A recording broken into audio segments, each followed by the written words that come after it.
Welcome back to another exciting episode of the Rocketeer Minute, where each and every day, Monday through Friday, we go over 1 minute of the greatest adventure movie Walt Disney's ever made, the 1991 Joe Johnston-directed feature, The Rocketeer. I'm one of your hosts, Jim O'Kane of TVDads.com. And I'm Hal Bryan, an airplane nerd from the Experimental Aircraft Association here in Oshkosh, Wisconsin. And Jim, once again, we've got Pete Mummert back with us for another day. We're so glad to have you back, Pete. Pete of the Indiana Jones Minute. Thank you. This is fun being here. I like this. Yeah, Pete, you're just stuck in the 30s. I mean, that's fine with me. We're deep in the propeller era, and we're back again with Cliff and Peavy, with Peavy's big bag of tricks that Cliff stepped on when he climbed into Miss Mabel there. And we're about to get literally the reveal of the gizmo, and nice. I thought it's a clever way. I mean, you have to have literal exposition here, and this reveal, showing it off a little bit at a time. You're saying, well, it's not quite a vacuum cleaner; it's more like two vacuum cleaners. And looking to me, my first thought was it looks like the Naboo cruiser from Attack of the Clones. It does, yeah. Which I can't even figure out the anachronism there, because wait, the movie came out later, but a long time ago, it was a long time, galaxy far, far away. It all comes together. But a beautiful design. Nothing like Stevens' design of the Rocketeer, the Rocketeer's X3 from the comic book. But I think it really does justice. It has that kind of lowy, streamlining look. It kind of has the nose of a lot of Hughes equipment, I would think. Yeah, absolutely. And this is one of those few areas where, we've talked before. We'll talk in future minutes about how faithful this is to Stevens' idea, even though you can actually go through and find a number of details that were changed, at least fairly noticeably. So the rocket pack is one of them. But I look at this and it feels like blasphemy. As much as I absolutely adore Dave Stevens, I really do like this design better. As everything about it just looks cooler and more plausible to me. Like you say, you mentioned Lowy. I see some Arthur Radabaugh in there. Just those veins, that great streamlining. Yeah, the heat sinks and all that, and just the outlet for a fan. It's you could see this on the back of an Airstream trailer, just pushing it along. Exactly. It's just and it just seems it does look like the cowling where propellers should be. It just looks like a B-29 that just took off. It's very stirring looking. The little blisters off the side. The very sturdiness of it too. Right. And we do actually see the something a lot closer to Stevens' design in this film in the German propaganda short. The German soldiers are wearing something that's a lot closer to this, the animated version. Oh, okay. Yeah. But here, yeah, this is the one that just looks right to me. Yeah. And I can't imagine Stevens objected to it, because as closely as involved with the film as he was. Yeah, everything. Even like the the leather, it's that leather front. It's almost like a saddle that he's going to be putting on, and it also. Yeah, when I was growing up, my dad was a big train guy, and it just reminds me of those old streamlined trains too, like this.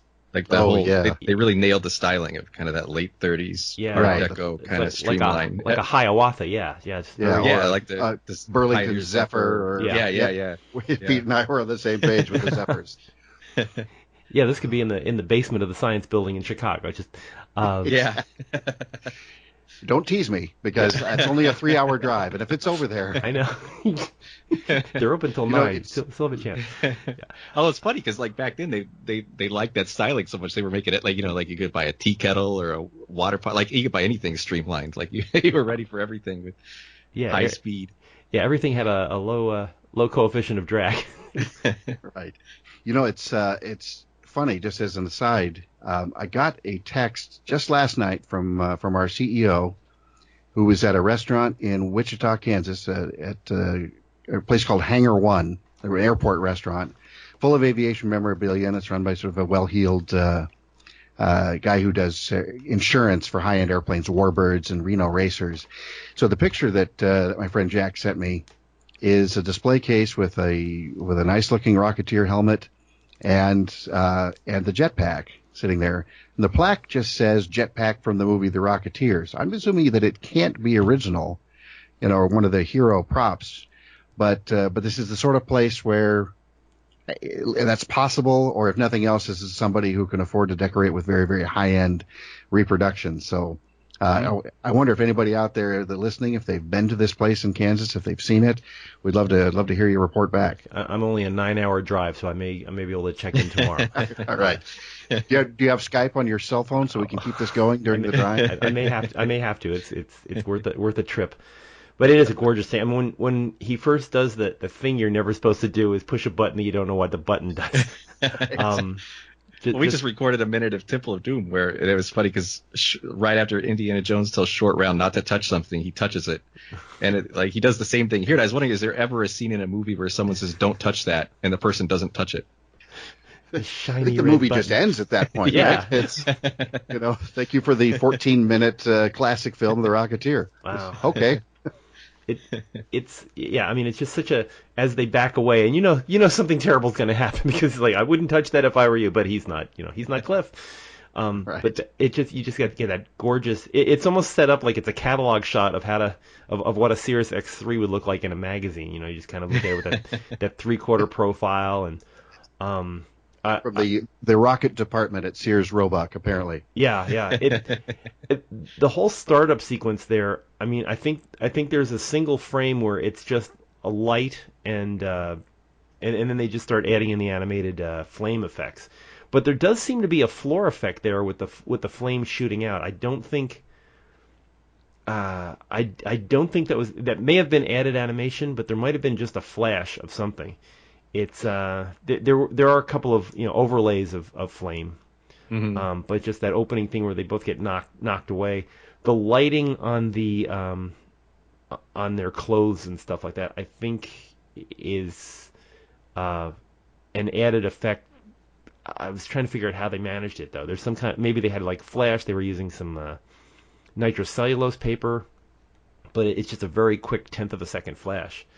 Before it goes into the cartoon sequence of speaking of Fearless Freak, this is very even though it's a Disney movie, it's a very Warner Brothers look to the ricocheting rocket. And I'm assuming that a lot of the people that were working on this, the live action part, I'm assuming that the Disney animators had just completed the year before they had worked on Roger Rabbit, so they were familiar with matching animation with floor effects. Yeah, that's a good point. So when there's that punch through the wainscoting of the office, it's a very nice matchup where you see an animated rocket go through and then light up the next room. Surprisingly, no smoke or flames anywhere. This is a very clean burning rocket, considering that it's running on alcohol, as we find out later. Oh, okay. Yeah, I was wondering about that because I know, a modern jetpack there are no flames at all. Yeah. But this, I guess it wouldn't sell as well if you just saw the Goldfinger style of just high pressure air. Yeah. Right. The hydrogen peroxide and. Yeah. Yeah. But it's interesting because those that Bell rocket belt thing, I don't think they could fly longer than 30 seconds. Yeah. And so I'm curious how much. They really have solved a lot of engineering problems here for as long as they're able to stay aloft. Right. And the thrust that this thing has, those rocket belts, you could go 60 miles an hour, maybe sort of full tilt, and you have enough to sort of lift off vertically and hover, but for it just to go shooting around the room like this. But Howard Hughes, ahead of his time. Yeah. So he knew how to get every last drop out. Yep. I choose to believe. Yeah. Beautiful James Horner score in the middle there with the twittering piccolos and flutes and the following trumpets with the mutes on them. Just really captures that whole sense of chaos and the glassware. I mean, it's just a beautiful bit of editing too. There must be about I counted about 15 cuts from the time he presses the button that it's ricocheting around the room. It's you sense so much action going on, and it's only. I think that whole sequence there lasts maybe 7 seconds, not quite 10. And it's really interesting too, their choice at, let's see, what second is it here? It's right about 44, when we've got that shot moving up to the wainscoting of just from the rocket's eye view. Mm-hmm. Yeah. We're first person, like we're on the rocket, then it jumps to the side just a little bit, and we see it go tearing through, from over our shoulder. Uh-huh. And then, like you were pointing out, that wainscoting just being destroyed, and then timed so perfectly with what. Correct me if I'm wrong, guys, but I assume is a floor effect, that explosion inside the room right after the hole appears. Yeah, I mean, it looks to me like it's like a gas jet that got lit up. It's a heavy, high. There's a lot of air in that gas, so that's why it's so orange looking. And imagine the color matching on this thing, where you have to say what color is the flame going to be, and then trying to match up, doing all the timing and stuff for these effects, which are either chemical or practical. The digital work is mostly in controlling shutters and stuff. So it's a coloring nightmare. But I like even before, like right when he's right after he tells him not to touch that, like he pulls out, there's like a little safety catch, a little safety pin thing in there, and he pulls it out, and he has this look on his face like he knows exactly what he's doing, which I love. Like he's like, I'm doing it anyway. And choosing to do this indoors. Yeah. Especially when the discussion that just happened was, is it a bomb or not? Right. Yeah, we've got some evidence to suggest that it's probably not a bomb, so let's push the button. Yeah. I have to say, though, I love that enthusiasm and curiosity. Like, it would be so hard not to press it. I just love that he couldn't wait. Yeah, let's see what it does, and we can just clean up afterwards. I do like Peavy's decision about why it's not a bomb, because it's too complex. Right. Yeah. Exactly. We're 7 years from the A bomb at this point. Yeah. But no, this couldn't be a bomb. Bombs aren't complicated. You don't strap bombs onto yourself, apparently. Well, that's back in the day. I was wondering how. I would like to see if that is an original prop. I may go to Wichita just to see. Just to find out. I just want to know if this is cast rosin or is it actually machined. I would think that it's a casting, just simply because they probably had to make more than one of them. I would sure think so, and you'd think there'd probably be some variants of it, and but boy, that the skin on it is so convincing. I mean, we're sitting here with a Blu-ray that's higher resolution than they ever imagined, and we're pausing it second by second, and I still believe it's aluminum, or some other metal. It's got that aluminum skin look to it.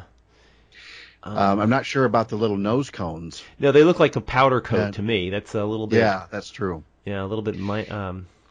They took it looks like it went to a car shop and they sprayed it in. But you look at it and you think they must have spent an awful lot of time with the art direction on that thing, of deciding what the two major colors were going to be. That it was going to be like that grayish champagne for the nose, and then the straight silver for the back. How much it couldn't be too shiny because you'd get the reflections of the camera crew. It still manages to hide it very well, and just all those little rivets and things. It's stunning, and now I want one. So exactly. Well, go to Wichita. Yeah, bring a screwdriver. I was really curious about this. I was curious who did the concept art for the design and stuff. But it was a guy named Edward Eyth. I'm not sure how to pronounce that. But he didn't do a lot of Hollywood stuff. He did Hook and he did Back to the Future 2. But otherwise, he seems more like he does his own kind of art. Like he did some sculpture for the Beijing Olympics. But it seemed like this is such an iconic design he did. I'm surprised he didn't do a lot more Hollywood stuff. Well, no kidding. The fact that if he did this and Back to the Future 2, I mean, there's a period of a few years in there that you can't think of another more iconic sort of pop culture type sets of designs. Yeah, I mean, especially in film, especially in 2, when you had to do all the redesign of the DeLorean and the things like the Pepsi free cans and the right. There's so much. There's so many props to build in that second movie. We'll have to check with Scott Corelli and friends over at Back to the Future and see if they've had contact with them. But it'd be interesting to have a chat with them. I don't know. Again, with these things, we see these and it's amazing, but some people just don't want to talk about their past works, and this is this is what sells the whole movie. I mean, you follow the people, Cliff and Jenny and things like that, but this prop, it had to look good, and it had to be, trustworthy, that you'd say, okay, I can accept that this is a rocket pack, and it can throw people through the skies and not apparently run out of fuel anytime soon. That he managed to, hit all those marks and make you believe, that's quite a skill. Mm-hmm. So, okay, well, we've got to track down Mr. Ith and see if he'd like to chat with us about this. Yeah, definitely. Wow. But yeah, no, I really want the. I was trying. Have you told Pete about my helmet? No, I have not told. Yeah, Hal does own an actual Rocketeer helmet. Oh wow! Not screen used or anything, but no, Uh-huh. don't get carried away. But it's one of the master replicas, and it's it's beautiful. It's probably fancier and more detailed than anything screen used, just the way that normally goes with throwaway things and stuff. So it's got the nice upholstered interior, lining and the leather straps and everything. Do they? I've got a question about the. Oh, go ahead. I was just wondering, do they come in sizes? Like, can you order a 7 1/4, 7.5? Like, Go down to your local haberdasher and find out. Yes, fedoras are last year. You see. Yeah.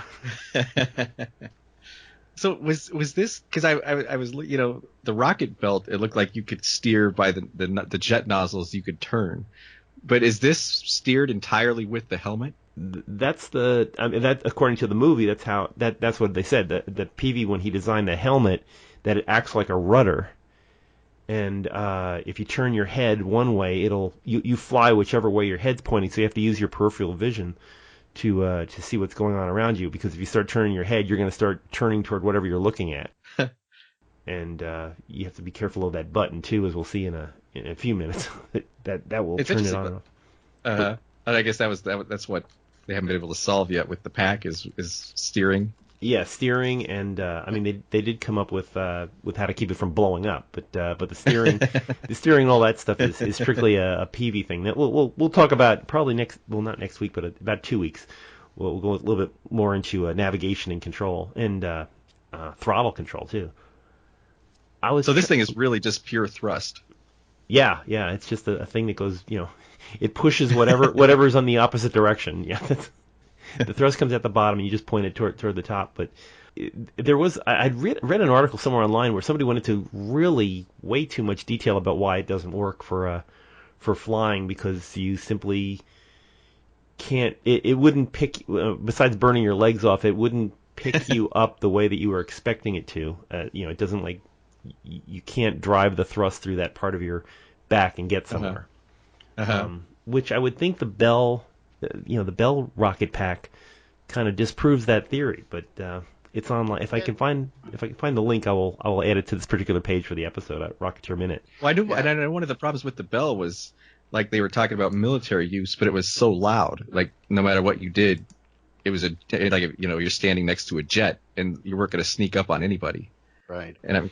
And if you're hovering in the sky with a sniper rifle, there's really no cover per se, unless you go, duck around a building and, just walk around as well. Yeah, the thing with the thrust on this design, you do see an issue with the way they're sort of tapered, and the thrust is very, very close to the center. You'd really have stability problems. On the rocket belts, the nozzles are a bit wider. I want to say they're just a little bit higher.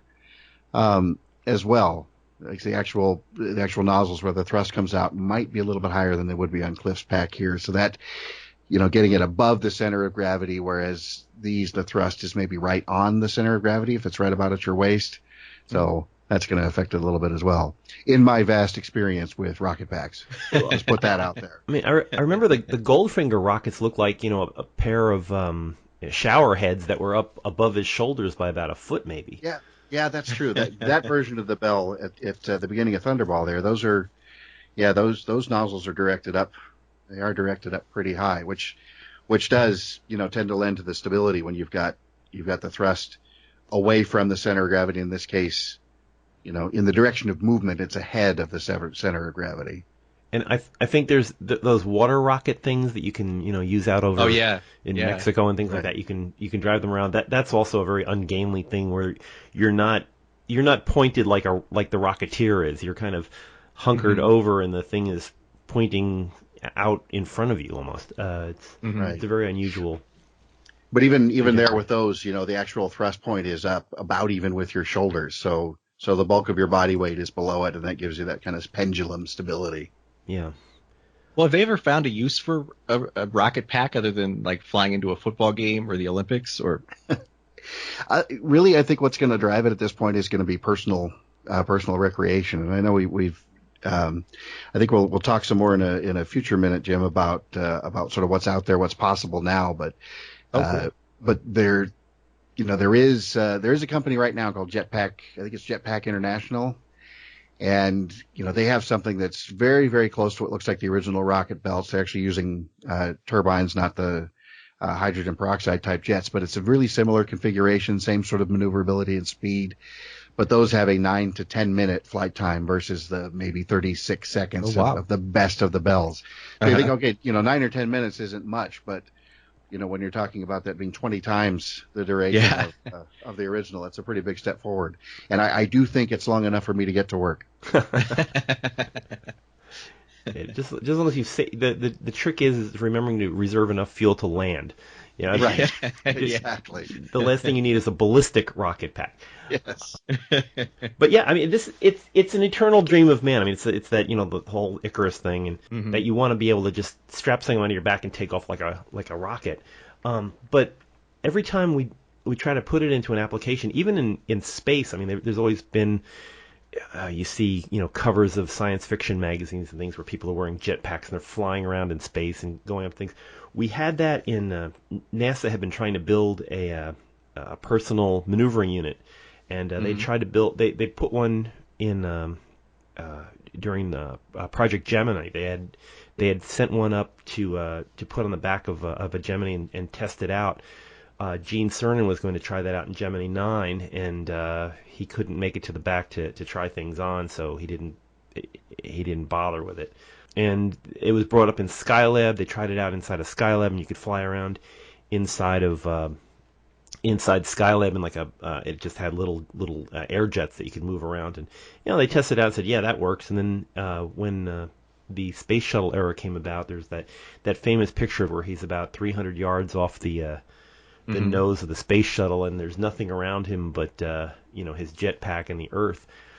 But the problem with having those things, you have these reaction jets on the outside. If you're working on something like the space station and you turn on reaction jets, you can blow holes in things like solar panels and wiring, and it just it really doesn't pay to have somebody armed with rockets around delicate machinery. So it's just easier to hang onto a cable and or get out on the Canadarm and have a crane move you to where you need to be. I have to back up though, because as I'm saying that, I realized I misidentified, because that's not Story Musgrave. That was Bruce McCandless, who was the one that talked. But yeah, I mean, all those guys of that early shuttle era, there were so many crazy things being done and tested and built, to see what this kind of stuff, and it really didn't have like practical purposes, but for pure research, being able to see, well, what would happen if you were your own spaceship, if you had your own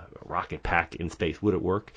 It had pluses and minuses, but just the ability to see somebody doing that out in the middle of nowhere and flying, as the reason that we went there was just to get that picture, that thing that's on everybody's desk calendar, or if you go into the visitor center at the Kennedy Space Center, there's a big picture of Bruce McCandless on the wall doing, and all you see in the back is the Earth, and there's this little guy out in the middle of nowhere. Is he the guy that said that might have been one small step for Neil, but it was a giant step for me? Or that was Pete Conrad. That's the third man on the moon. He took all the steps on the ladder at once. He just kind of he did it Navy style, straight down. So, but yeah, it's it is a small world, Hal, and the coincidences are really scaring me, and we're only 13 episodes in, or 14 episodes in.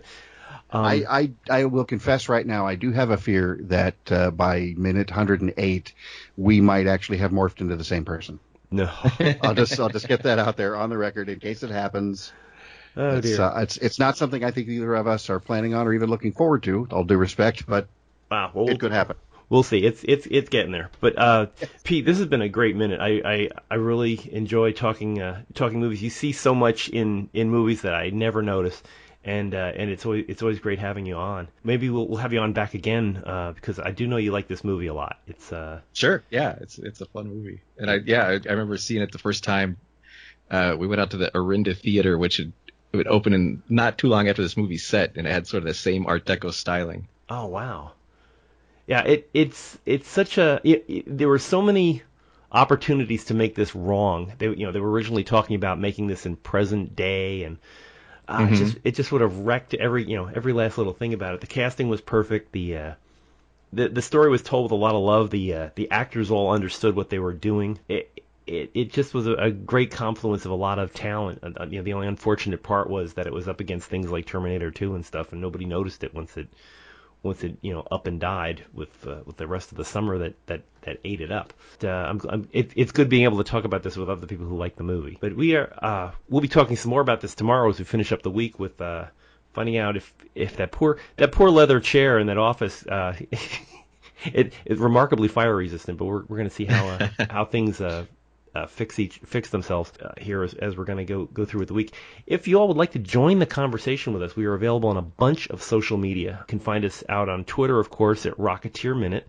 You can find us on Facebook at the Rocketeer's Bulldog Cafe, which everybody gets together and talks about old episodes. And you can find us at the great big site RocketeerMinute.com, where you can catch up with this episode and earlier episodes. We're also available out there in the two big media chains of iTunes and Google Play. Go in and subscribe, and you get to hear us every morning, the first thing when it shows up on your feed. And if you're sick and tired of listening to us, you can go listen to the great back library and currently filling library of the Indiana Jones Minute over at IndianaJonesMinute.com. You can hear Pete argue with Tom and Jerry about every last little bit of Indiana Jones life, and it's a lot of fun there. And we had you on recently too, Jim. Yeah, it's a love fest everywhere on the Movies by Minutes. By the way, if you are looking for other Movies by Minutes, if we can't tempt you with Rocketeer or Indiana Jones, go to moviesbyminutes.com. We've got about 3 dozen new movies out there that people are talking about, and there's got to be something that you like. If you don't like any of these movies, well, I don't understand why you go to the movies, but there's other films out there that people are talking that you might like. But join us here tomorrow. We follow the further adventures of Cliff and Peavy, and we'll see you here right on the Rocketeer Minute. So until then, over and out. Go get him, kid.